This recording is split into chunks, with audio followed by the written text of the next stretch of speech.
गुरवे नमः। मनोजवं मारुततुल्यवेगं जितेन्द्रियबुद्धिमतां वरिष्ठं वातात्मजं वानरयूथमुख्यं श्रीरामदूतं शरणं प्रपद्ये। रामो राजमनिः सदा विजयते रामं रमेशं भजे।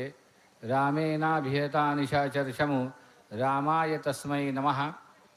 गेल्या 6-7 दिवसापासून या ठिकाणी चाललेला अखंड हरिनाम सप्ताह, सप्त्याच्या माध्यमातून वारकरी संप्रदायाच्या नियमाप्रमाणे गाथा, काकडा, ज्ञानेश्वरी पारायण, गाथा आणि हरिपाठ आणि कीर्तन आणि या सगळ्यांच्या मध्ये जो श्रीमद भागवत कथेचं सुंदर असं या ठिकाणी आपण सगळेजण गेल्या 3 दिवसापासून भगवंताचं चिंतन आपण या ठिकाणी ऐकत आहोत।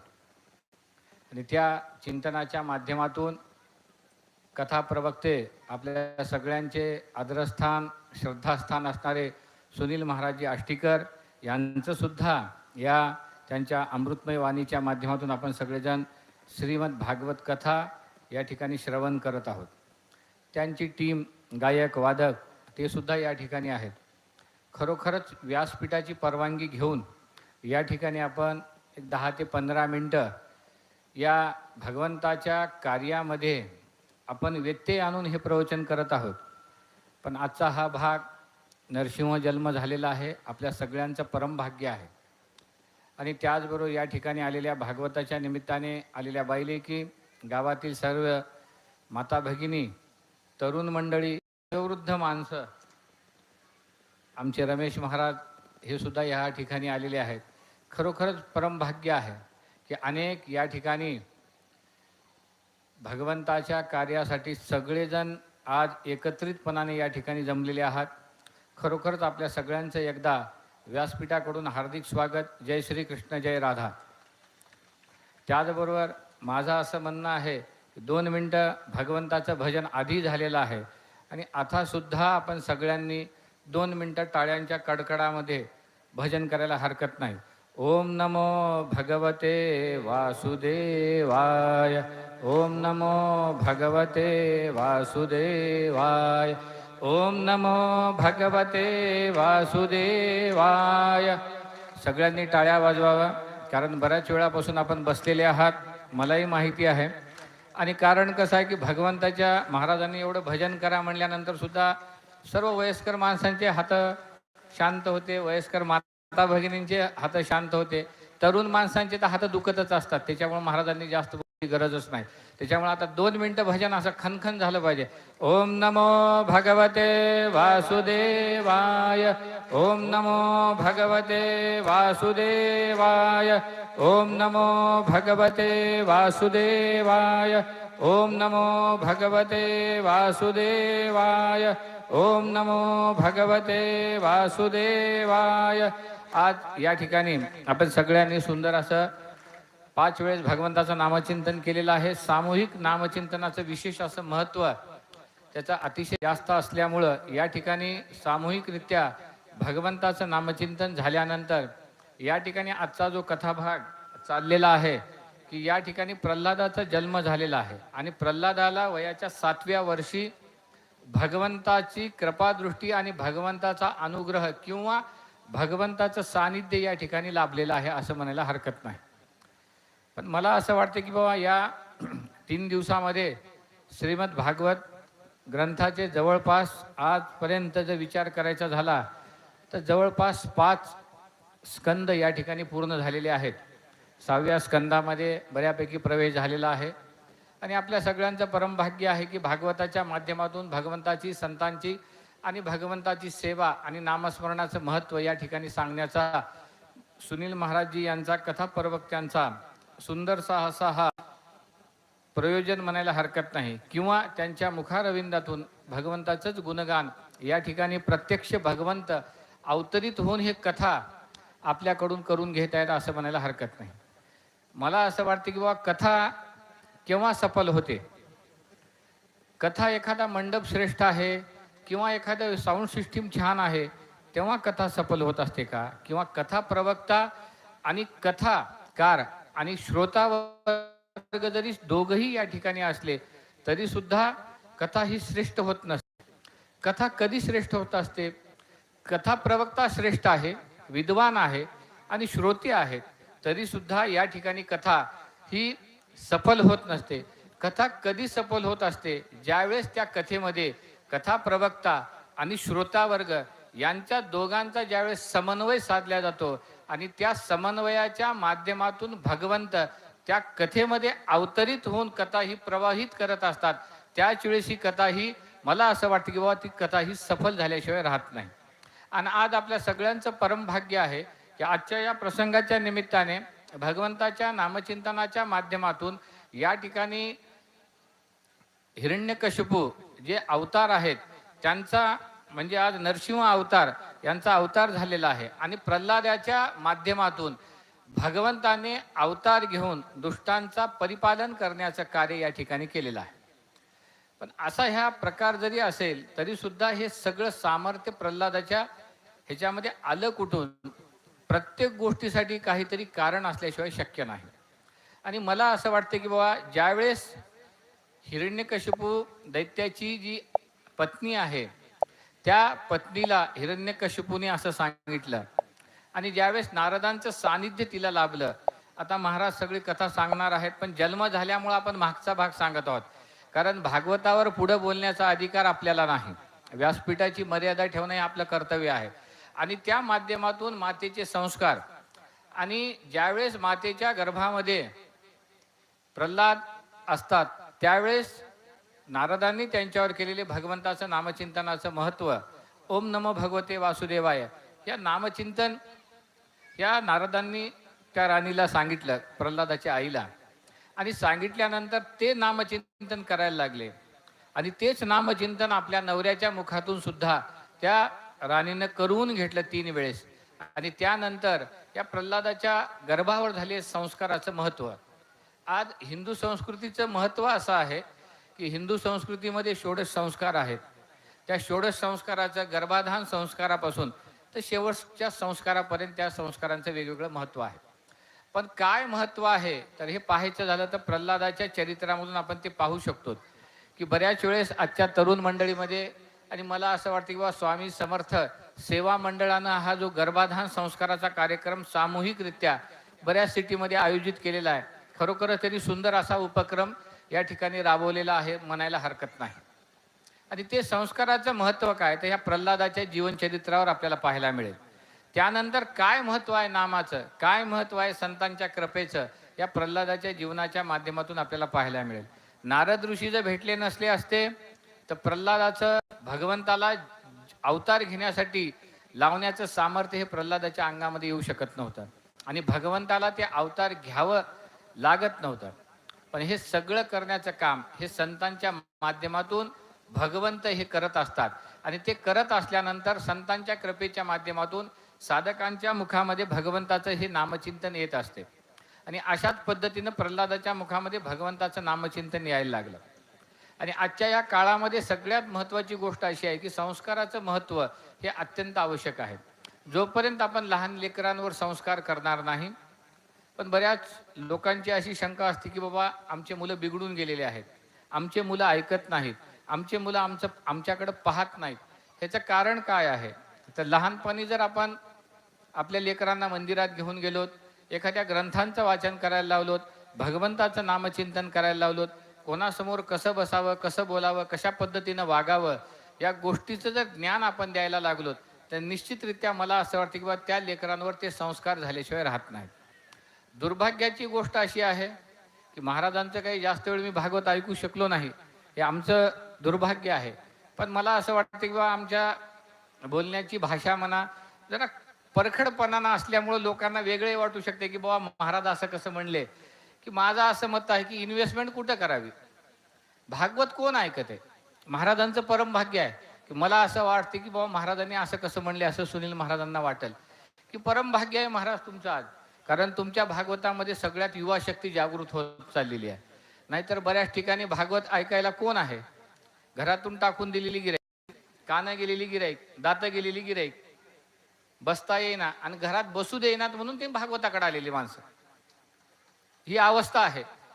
त्याच्यामुळे माझं असं म्हणणं आहे की ह्या गावामध्ये दुगावामध्ये ही अवस्था नसल्यामुळं या ठिकाणी सगळ्यात महत्त्वाची गोष्ट म्हणजे युवा शक्ती या ठिकाणी आलेली आहे आणि त्या युवा शक्तीच्या माध्यमातून तरुण माता भगिनी या ठिकाणी आहेत. वयस्कर माता भगिनी तर आहेतच, त्याबद्दल काही वादच नाही. पण या संस्काराच्या माध्यमातून एकच सांगणं आहे माझं, की जोपर्यंत आपण इन्व्हेस्टमेंट कुठे करावी, तर मला वाटतं की लहानपणी करावी. जसं सिस्टमॅटिक इन्व्हेस्टमेंट आपण म्हणतो, की लहानपणी जर आपण त्या जीवावर भगवंताच्या नामचिंतनाचा, एखाद्या संतांच्या ग्रंथांचं जर आपण वाचनाची सवय त्या जीवाला लावायला सुरुवात केलो, तर निश्चितरित्या त्या जीवामध्ये ते परिवर्तन झाल्याशिवाय राहत नाही. आणि ते परिवर्तन करण्याचं सामर्थ्य, आणि प्रत्येक जीवाला हे आईवडील हे पहिले गुरु आहेत. कारण शास्त्रांनी सुद्धा असं म्हणलेलं आहे की मातृदेवो भव, पितृदेवो भव, आचार्य देवो भव आणि मग अतिथी देवो भव. या सगळ्याच्या माध्यमातून सगळ्यात आधी आपले आईवडील आहेत. आणि कलियुगामध्ये आणि आजच्या सद्य परिस्थितीमध्ये आपण सगळ्यात आधी आपण आईवडिलांना विसरून चाललेले आहोत.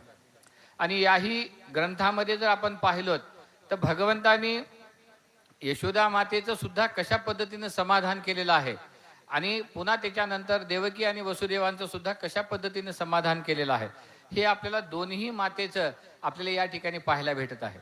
आणि मला असं वाटतं की बाबा जोपर्यंत आपण आईवडिलांचं सुख समाधान पाहत नाही, आईवडिलांची सेवा करत नाही, तोपर्यंत आपल्याला दुसरी कुठलीही गोष्ट सिद्ध आणि साध्य होणं शक्य नाही. आणि त्यामुळं आपण सगळ्यात आधी जिवंत आईवडिलांची सेवा करावी, आईवडिलांचं ऐकावं. आईवडिलांच्या म्हणण्याप्रमाणे जर आपण वागण्याचा प्रयत्न केलो तर निश्चितरित्या आपल्या जीवनाचं परिवर्तन झाल्याशिवाय राहत नाही. आणि त्याच मताप्रमाणे सुरुवातीला आईवडिलांची कृपा, आईवडिलांच्या माध्यमातून एखाद्या ग्रंथांची सवय, सवयीचं रूपांतर नंतर आवडीमध्ये, आवडीचं रूपांतर पुन्हा श्रद्धेमध्ये, आणि श्रद्धेचं रूपांतर पुन्हा भक्तीमध्ये, आणि भक्तीचं रूपांतर हे त्या साधकाच्या जीवनामध्ये किंवा त्या लेकराच्या जीवनामध्ये सदोदित चालणारा नित्यप्रवाहित भगवंताच्या ओढीसाठी लागलेली जी ध्यास आहे, त्या ध्यासाचं प्रमाण म्हणायला हरकत नाही. आणि त्याच अनुषंगानं आईवडिलांची कृपा, आईवडिलांच्या माध्यमातून एखाद्या ग्रंथाची कृपा, आणि ज्यावेळेस तुम्हाला ग्रंथाची कृपा होईल, ग्रंथ वाचायला सुरुवात केल्यानंतर संत कोणाला म्हणावं, संतांची कृपा काय, संतांना कसं ओळखावं, संत कोण आहेत आणि संतांचं कार्य काय आहे, या सगळ्यांच्या माध्यमातून आपल्याला असं कळून जातं ग्रंथाच्या माध्यमातून, की संतांच्या जवळ गेल्यानंतर कसं बसावं, कसं बोलावं, कसं वागावं, आणि आपण आपलं कार्य हे साध्य कसं करून घ्यावं. या भवसागरातून तरुण जाण्यासाठी, संसाररूपी भवसागरातून तरुण जाण्यासाठी आपण संतांच्या माध्यमातून आपण आपलं जीवन हे सार्थक कसं करून घ्यावं, हे संतांच्या कृपेच्या शिवाय हे सार्थक होऊ शकत नाही. म्हणून त्या ग्रंथाची कृपा झाल्यानंतर आपण संतांपर्यंत जातो, आणि संतांपर्यंत गेल्यानंतर आपल्याला एकदा संतांची कृपा झाली की संत महात्म्य हे भगवंत प्राप्त कसा करून घ्यावा, भगवंताला आपलंसं कसं करून घ्यावं, आणि ते भगवंत आपलासा करण्यासाठी सगळ्यात सुलभ सोपं साधन काय आहे, तर भगवंताचं नामचिंतन आहे. आणि त्या नामचिंतनाच्या माध्यमातून आपण आपल्याला त्या भगवंताचं नामचिंतन करायला लागल्यानंतर त्या भगवंताच्या नामचिंतनाच्या माध्यमातून आपल्याला भगवंताची प्राप्ती झाल्याशिवाय राहत नाही. म्हणून अशा पद्धतीने जर आपण वागायला सुरुवात केलो, संस्काराचं महत्त्व एक आहे, गर्भाधान संस्काराचं महत्त्व हे आहे की त्या जीवावर जर लहानपणी गर्भामध्ये असताना भगवंताचं वाचन, आता बाकीचे महाराज मालिका सांगतील, गाणे सांगतील, पण ते आमच्या गादीची परंपरा नसल्यामुळं आम्हाला त्याच्यावर जास्त बोलता येणार नाही. कारण एखादा विनोदी महाराज असतील तर ते सगळे गाणे किंवा एखादा मालिका वगैरे सांगितले असते. पण त्याच्यामुळं माझं असं म्हणतंय की बुवा, ज्यावेळेस एखादी माता गरोदर असेल त्यावेळेस जर आपण 9 महिने जर भगवंताचं नामचिंतन केलं तर निश्चितरित्या त्या गर्भावर संस्कार झाल्याशिवाय राहणार नाही, आणि त्या माध्यमातून हळूहळू त्या समाजाचं समृद्ध झाल्याशिवाय राहणार नाही. म्हणून आपण त्या भगवंताचं नामचिंतन करावं, आणि त्या नामचिंतनाच्या माध्यमातून जसं प्रल्हादाच्या मुखामध्ये भगवंत सतत भगवंताचं नामचिंतन होतं, आणि त्या नामचिंतनाच्या बळावर भगवंताला अवतार घ्यावा लागला, नरसिंह अवतार घ्यावा लागला, आणि त्या नरसिंह अवताराचं सुंदरशी अशी झाकी भरत महाराजांच्या अतिशय मेहनतीनं, कारण एखादी झाकी निर्माण करणं, पुन्हा झाकी बोलती करून दाखवणं, एखादे 2 पुतळे उभा करणं सोपं आहे, पण ते बोलती करून दाखवणं तितकंसं सोपं नाही. कारण प्रल्हादाला सुद्धा तिथून नाचत येणं, आजच्याही काळामध्ये भगवंताच्या कार्यामध्ये नाचत येणं फार अवघड गोष्ट आहे की नाही. 3 दिवसांपासून कोणतरी भगवंताच्या गाण्यावर नाचले का या ठिकाणी? मला तर वाटणार गेले असं कोणी नाचलं असेल म्हणून. नाचले का? चांगली गोष्ट आहे. पुन्हा आणखीन ते कसं आहे की लोकांना वेगळं वाटतं की बाबा नाचले म्हणजे भगवंताच्या कार्यामध्ये, पण त्याच्यामध्ये दोन प्रकार आहेत. नाचण्याचा एक भगवंताच्या नामचिंतनामध्ये हा एक महत्त्वाचा उद्देश आहे आणि दुसरा उद्देश आहे की बाबा बऱ्याच वेळापासून आपण बसून बसून आपले गुडघे आखडून गेले असतील, ते मोकळे करणं गरजेचं आहे. अशा या हिशोबानं आणि भगवंताच्या नामचिंतनाच्या माध्यमातून हे कार्य चाललेलं असतं. आणि कथा गेल्या 3 दिवसापासून आपण सगळेजण 3-3.5 तास चाललेली आहे आणि त्या 3.5 तासाच्या कथेच्या माध्यमातून अतिशय सुंदर अशी कथा महाराजांच्या. आणि मला असं वाटतं की बा वारकरी संप्रदायाच्या अभंगाला धरून, अभंगासोबत अनुसरून आणि अभंगाचं सहकार्य घेत घेत कथा ही गेल्या 3 दिवसापासून चाललेली आहे. इतकं सोपं नाही. आणि भागवत हे सर्वसामान्य माणसांना सांगणं, ते समजणं आणि समजून ते आपल्या जीवनामध्ये आत्मसात करणं तितकीशी सोपी गोष्ट नाही. आणि मला असं वाटतं की बाबा भागवताची कृपा प्राप्त झाल्यानंतर प्रत्यक्ष भगवंत श्रीकृष्ण अवतरित झाल्याशिवाय या ठिकाणी राहणार नाहीत. आणि ज्या ठिकाणी भागवत होत असते किंवा त्या भागवताच्या ग्रंथाच्या मध्ये ज्यांना पुत्रप्राप्ती नाही, ज्यांच्या घरामध्ये सुख समाधान नाही, ऐश्वर्याची कमतरता आहे, असे सगळ्या गोष्टी त्या भागवताच्या कृपेच्या माध्यमातून पूर्ण होत असतात. आणि आपल्या नगरीमध्ये हे भागवत कथा होत असल्यामुळं आपल्या सगळ्यांचं परमभाग्य आहे की आपल्या जीवनामध्ये जे काही दुःख आहेत, क्लेश आहेत, दैन्य आहे, ताप आहे आणि जे काही आपली इच्छा, मनोकामना, आकांक्षा आहे ते सगळ्या पूर्ण करण्याचं सामर्थ्य हे भगवंताच्या या श्रीमद भागवत ग्रंथामध्ये आहे. म्हणून आपण सगळेजण व्यवस्थितरित्या गेल्या 3 दिवसापासून ऐकत आहात. अजूनही ऐकावं. आणि हे जाता जाता एवढंच म्हणेल की हे भगवंताची कथा आहे. श्रीमद भागवत कथा कशा पद्धतीनं आपण या संसाराच्या चक्रातून मुक्त व्हावं, रामायण हे समाजामध्ये कसं राहावं, भाऊभाऊकीमध्ये कसं राहावं, घरामध्ये कसं वागावं, पत्नीसोबत, भावासोबत, बहिणीसोबत कसं वागावं हे रामायण शिकवत असतं. आणि समाजामधून आपण आपल्या इच्छा, आकांक्षा, षडविकार यांच्यापासून निवृत्त होऊन कसं जगावं हे श्रीमद भागवत शिकवत असतं. आणि गीता हे कसं जगावं, कसं जगायला लावं आणि लोकांना कसं व्यवस्थिशीर ठेवण्याचं कार्य हे गीता ही शिकवत असते.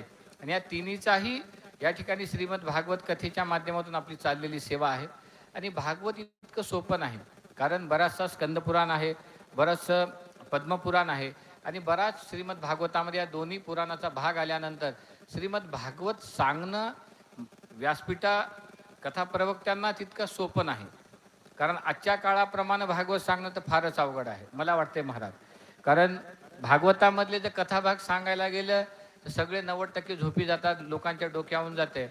पण आजच्या काळामध्ये भागवताला आणणं आणि लोकांच्या बुद्धीप्रमाणे आपण भागवत सांगणं हे खरोखरच कथा प्रवक्त्याची परीक्षा आहे म्हणायला हरकत नाही. कारण इतकं सोपी गोष्ट नसल्यामुळं. आणि आपण प्रत्येकजण श्रीमद भागवत कथा ऐकत आहात. नित्यनेमाने भगवंताचं नामचिंतन करावं. ज्या भगवंतावर आपली श्रद्धा आणि विश्वास आहे अशा भगवंताचं नामचिंतन करावं. आणि भगवंताचं नामचिंतन का आणि कशासाठी करावं तर नामाच्या चिंतने 12 वाटा पळती विघ्ने.